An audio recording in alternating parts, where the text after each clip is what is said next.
In the mid-1990s, the travel industry was a fortress of fixed prices and rigid structures, where travelers had to navigate a maze of non-negotiable rates for flights, hotels, and car rentals.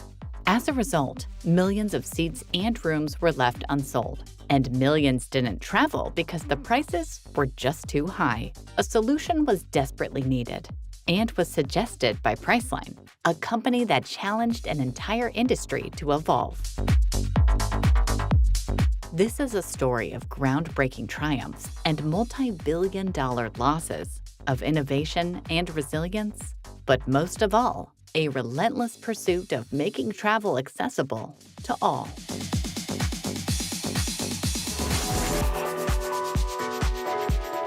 It all started back in 1996 when an entrepreneur named J.S. Walker came up with a revolutionary idea. What, he pondered, if people could name their price for airline tickets? He and his R&D team from Walker Digital assumed that leisure travelers would fly more if they could pay less. So he suggested a bidding price model in which people could choose a day, destination, and service class, offer a price they're willing to pay, secure it with a credit card, and if one of the airlines accepted this bid, the deal was sealed. Here's an example. Let's say Mr. Jones needs a round-trip flight from Boston to LA this weekend. All the fares he could find are around $300, but he thinks it's too expensive. So Mr. Jones places a bid of $200 on any flights departing on Friday and returning on Sunday. The bidding platform then informs the airline that someone wants a ticket, but keeps its margin of, say, $25. So now the bid is $175. For an airline, it can cost, well, somewhere around $50 to seat another passenger on a round-trip flight. So it can still earn $125, which is less than it could be, but is a pretty good last-minute deal anyway, and certainly better than leaving a seat empty. This buyer-driven, opaque pricing model seemed to be a win-win for everyone. But when Jay approached airlines with this concept, they were more than skeptical. They didn't want the internet, they didn't want lower fares, and they didn't want Jay with his weird ideas. One of the airline executives was so annoyed with what seemed complete nonsense to him that he even said that he'd be better off if Jay was hit by a bus or a truck. No one really remembers. But Jay was insistent. He knew the travel industry needed change, even if it was reluctant to accept it. So, he founded the Priceline Company in 1997, and in April of 1998, the online platform Priceline.com launched. And the Name Your Own Price model was unleashed, empowering travelers to dictate the rates. The idea immediately captured people's imagination.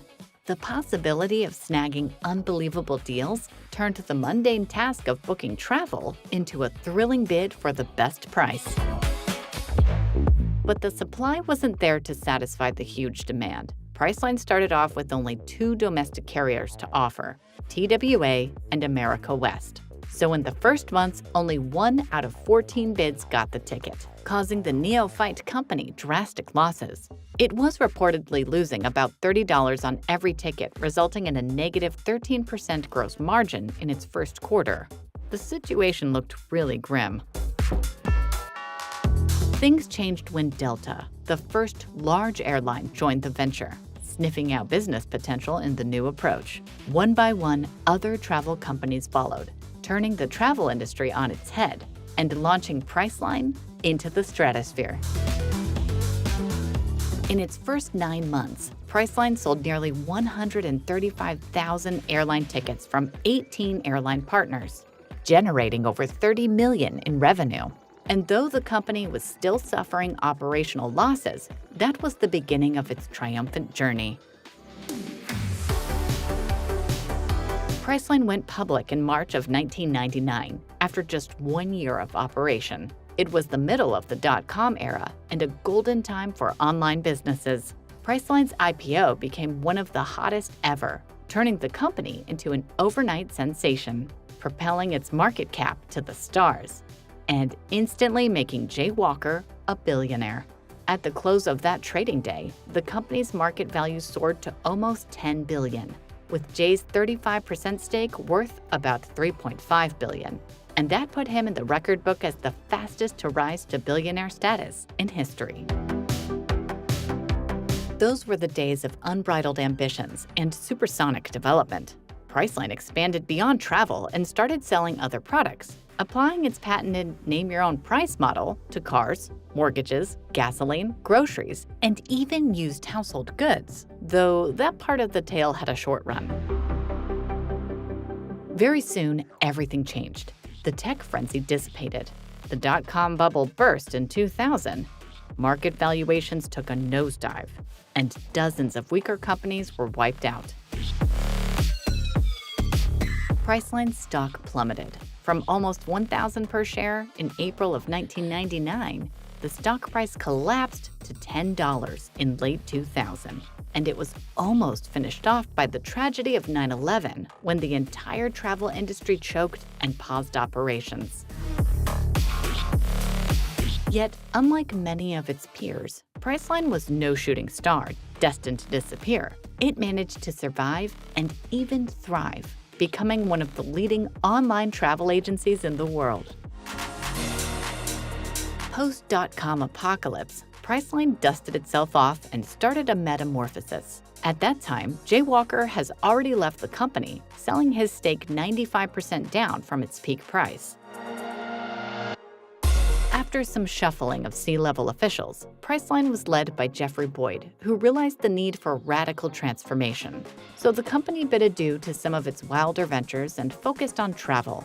Priceline, aiming to become a one-stop shop for travelers, expanded its offering to full-priced options, enabling people to compare multiple travel products on one platform. It also wanted to conquer global markets, and that's when the game-changing acquisition happened. In 2004, Priceline bought UK-based Active Hotels for $161 million. And in 2005, it acquired Amsterdam-based Booking BV for $133 million. It became the most profitable deal of the 2000s in the online travel space, and one of the biggest overall, alongside Facebook purchasing Instagram and Google acquiring Android and YouTube. By that time, both Active Hotels and Booking were already the leading hotel booking sites in Europe, working with about 18,000 properties combined. So the door to international markets opened wide and sales soared. In Q4 of 2005, Priceline reported an organic growth rate of 88% compared to the same quarter in the year prior, mainly due to its European operations, since its domestic organic growth rate was only 5%. Over the years, other acquisitions followed. Agoda in 2005, Rental Cars in 2010, Kayak in 2013, OpenTable in 2014, Momondo and Cheap Flights in 2017. And many more brands joined the Priceline family, contributing to its expansion. The success of its strategy became obvious in 2013 when Priceline surpassed Expedia, its longtime main competitor, in gross bookings, leaving other rivals such as Travelocity and Orbitz lagging behind. That was the long-awaited triumph and another milestone on the way to global leadership. Somewhere along the way, Priceline quietly discontinued its name-your-own-price deals, first for airline tickets in 2016, then for rental cars, and finally for hotels. The bidding system was just too slow and complicated, especially for a world that was rapidly going mobile, so it was replaced by express deals, the opaque pricing approach in which the rate is known upfront, but the supplier's name is revealed only after booking. In 2018, Priceline Group rebranded itself as Booking Holdings, a nod to its most successful acquisition and a manifest of a diversified portfolio of global travel platforms. And that's what it stayed up till now. Fast forward to 2024. Booking Holdings today operates in over 220 countries and territories, contains 28 million property listings, and boasts $150 billion in gross travel bookings. In 2023, 36 million air tickets and over 1 billion room nights were booked across Booking Holdings, generating total yearly revenues of $21.4 billion. Its NASDAQ-traded stock, BKNG, has long been considered a blue chip, its price flirting with the $3,900 mark, compared to being worth less than $10 back in the early 2000s. Just imagine if you had invested $1,000 in Priceline stock, say in January 2003. Today, you'd have over $500,000.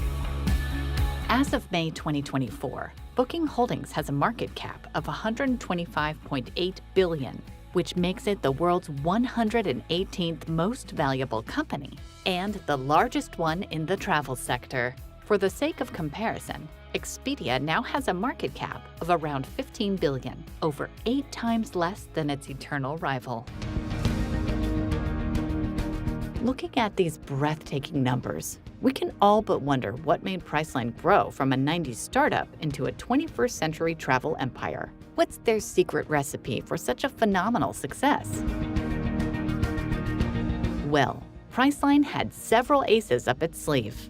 Innovation is one of them, starting from its experimental name-your-own-price approach, which ensured their success in the first years of operation. Booking.com also added some spice with its novel agency model instead of the merchant model common at that time. The agency model allowed guests to pay directly to the hotel upon arrival, which was convenient for travelers as they didn't have to pay up front, and similarly convenient for hotels that had their money right away instead of waiting for an OTA to pay them their share. Throughout its existence, Priceline has been at the forefront of using innovative technology. Today, it actively employs artificial intelligence and machine learning to optimize pricing, customize travel recommendations, and improve customer service through chatbots and automated assistants. But the most important success factor was their marketing activities and invested budgets. In 2023, Booking Holdings spent a whopping $6.8 billion on marketing, and that was more than 30% of its total revenue. Even in its early years, Priceline spent millions to flood both radio and television with ads. But what ads were those? William Shatner, famous for his role as charismatic Captain Kirk in Star Trek, was the legendary Priceline negotiator from the very start. In 2004, a new ad campaign rolled out in which Shatner was kind of replaced by his Star Trek co-star, Leonard Nimoy, but after it ended, he again became Priceline's sole spokesperson. Our whole universe was in a hot, dead state. In 2013, Priceline took a stake in another well-known pop culture star. This time, it was Kaylee Cuoco from the sitcom The Big Bang Theory. She joined William Shatner as his fictitious daughter in Priceline.com commercials and is the face of the brand until today. No wonder their AI-powered chatbot is named Penny. Since there are many siblings in the Priceline, or better to say, Booking Holdings, family, each has to invent its own way of promoting its services and staying up to date. For example, Agoda has recently launched an AI-driven campaign featuring Bollywood star Ayushmann Khurrana. They used smart generative technology to transform a single video into 250 versions, each showcasing a different travel spot, changing the voiceover, using lip syncing, and adding pictures that match the location.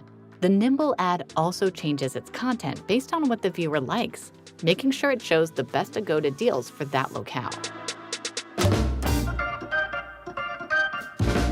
And there you have it, the epic saga of Priceline, a tale of innovation, celebrity, and breathtaking growth. From its name-your-own-price beginnings to its domination in the travel realm, it's been a journey of epic undertakings, full of ups, downs, and everything in between. And the best part? The adventure continues. And who knows what's next on the itinerary? So subscribe to our channel and stay tuned for more exciting travel stories.